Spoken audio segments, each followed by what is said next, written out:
Okay, let's look at some problems here. Let's begin with 43. Let me read it. In 1626, Peter Minuit convinced the Wappinger Indians to sell him Manhattan Island for $24. If the Native Americans had put the $24 into a bank account having compound interest at 5%,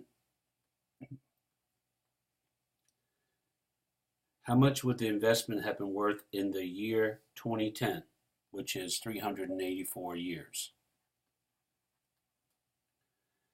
If the interest was compounded A, monthly, and B, 360 times a year. A, compounded monthly. B, compounded daily. All right, well, let's see. First of all, we have to remember the formula. A equals P times 1 plus R over N to the NT.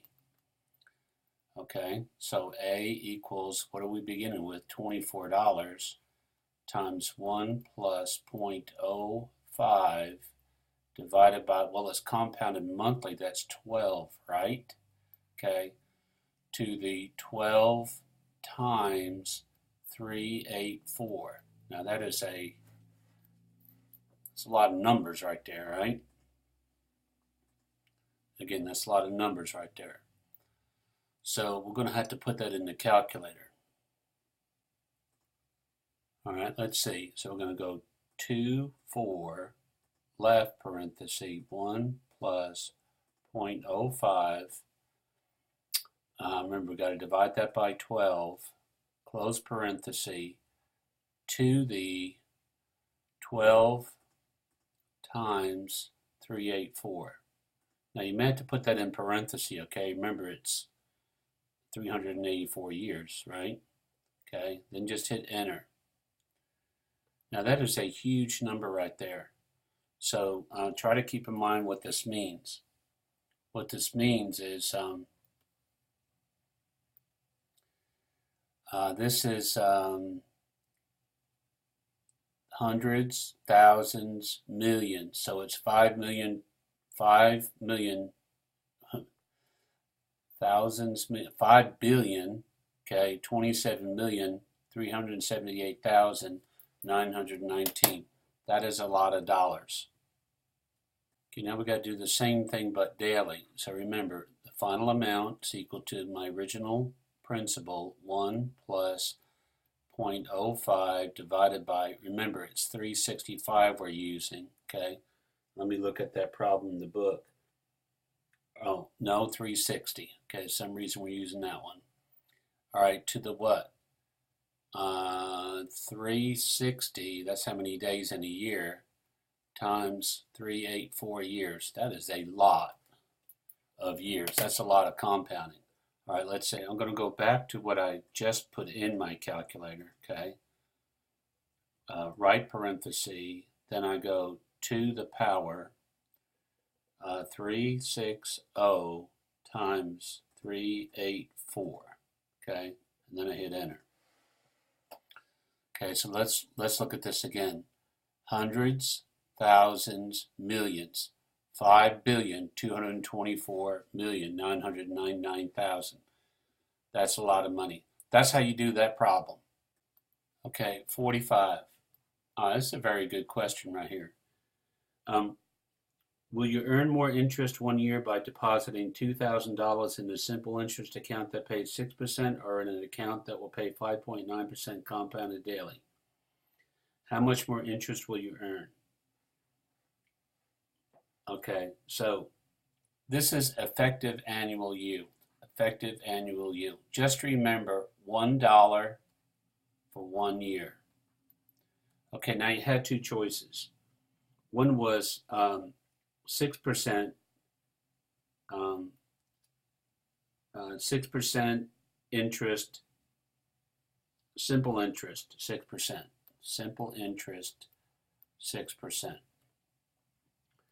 And then there was another one that paid 5.9% interest compounded daily. 5.9% compounded daily. Well, I mean, the 6 is greater than the 5.9. Anyway, here's how you do it. You do $1 for 1 year. Simple interest would be 1 plus the R times a T. And if we will multiply all of that out, we get 1.06. According to my little yellow thing I gave you at the beginning of the time, that is a percent increase of 6%. All right, now let's try the second one. $1 for 1 year. Well, now that's going to be 0.059 divided by 365. That's what I told you to do, to the 365 power. Now, I don't really know what that is, so I'm going to have to do a little calculator on that. Okay, so remember what I said, $1 for 1 year. Now, when I hit enter on my calculator, I get 1.06077. The question is that more or less than 6% increase? It's more than a 6% increase. So 6.1%. Okay, and that should answer that question. Let's go on to the next one. Okay, we're looking at, hold on here, we have a little problem here. What's going on?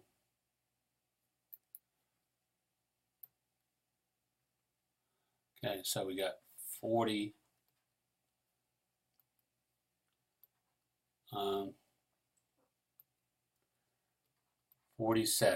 okay? Two accounts each begin with a deposit of $5,000. Both accounts have a rate of 5.5%, 5.5%. But one account compounds the interest once a year, while the other compounds it continuously. One compounds annually, the other one compounds continually. Make a table that shows the amount of each account and the interest earned after 1 year, 5 years, 10 years, and 20 years. Now I'm going to do 1 year. Okay, so here's a table, okay? All right, now try to remember, I said $1 for 1 year. The first one's going to be 1 times 1 plus 0.055 to the 1. Okay, the next one's going to be, remember it's compound continuously, so you got to use a shampoo. That's A equals P e to the RT, so that's P, which is the principal, e to the power 0.055 times 1. Okay? All right, well, let's do that on the calculator. Well, we know this guy at the left is going to be 0.055, or actually 1.055. Okay, we know that. Let's see the guy at the right. Okay, remember this is compounding continuously for 1 year. I have 1.0565. 1.0565. That is 1.0565. Now, which one's bigger? See, the one to the right actually is bigger. It's 5.65%. Now, what I would do is, if you want to do the 5-year and the 10-year, just plug the numbers in there. Plug the 2000 in there and then just change the number of years. Okay? All right, so keep that in mind. Okay, let's look at the next question, which you wanted was number 49. 49, hold the phone here.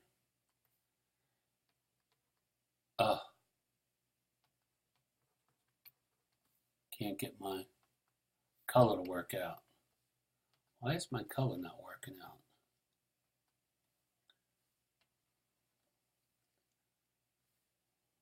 All right, let's look at, I think it's 49, right?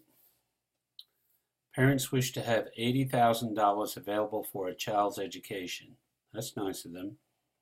If the child is now 5 years old, how much money must be set aside 6% compounded semi-annually to meet their financial goal when the child is 18? Okay? Small child, big child. Okay? 5 years old, 18 years old. Everybody agrees, 13-year difference. Well, your parents wanted you to have $80,000 for your education, okay? And West Georgia is a very good financial deal. So here we go. It's going to be a compound interest problem. Okay, now it's compound semi-annually. So actually that's going to be R over 2 and then the 2 times the years. Let's do that again. The amount that you have to have is 80,000. They want to know what to put away. 1 plus, now what's my interest rate? They said it was 6%, 0.06 divided by 2, and then times 2 times 13, which is 26, right? Okay, now we all know what we need to do. We need to take the 80,000 and divide it by that right side. Okay, so again, we're going to take the 80,000 divided by everything on that right side. Now that is 1 plus 0.06 divided by 2 to the 26 power 26. Okay, and then I'm going to hit enter.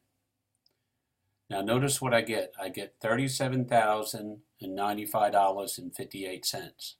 Remember, you ought to always round up with that. So $37,095.58. That's how that works. To the nearest dollar, right, would be $96. Okay, let's read 63 together. Determine whether each statement makes sense or does not make sense. 63. My bank provides simple interest at 3.25% per year. Simple interest, 3.25% per year. But I can't determine if this is better than the competing bank, which offers 3.25% compounded interest without knowing the compounding period. Could be compounded annually, could be compounded semi-annually, could be compounded monthly. Well, remember what we said. We said that compound interest is the eighth wonder of the world, and whenever we do any compounding, it's always going to be more interest. Compounding is always better. So even though I don't know the period, it's going to be something per year, okay? Something per 1 year. So you are in good shape with compounding. So, can you tell which is a better deal? Yes, you can. So the question does not make sense. All right, I hope these questions help you with finishing up on the 8.4 assignment. Best wishes.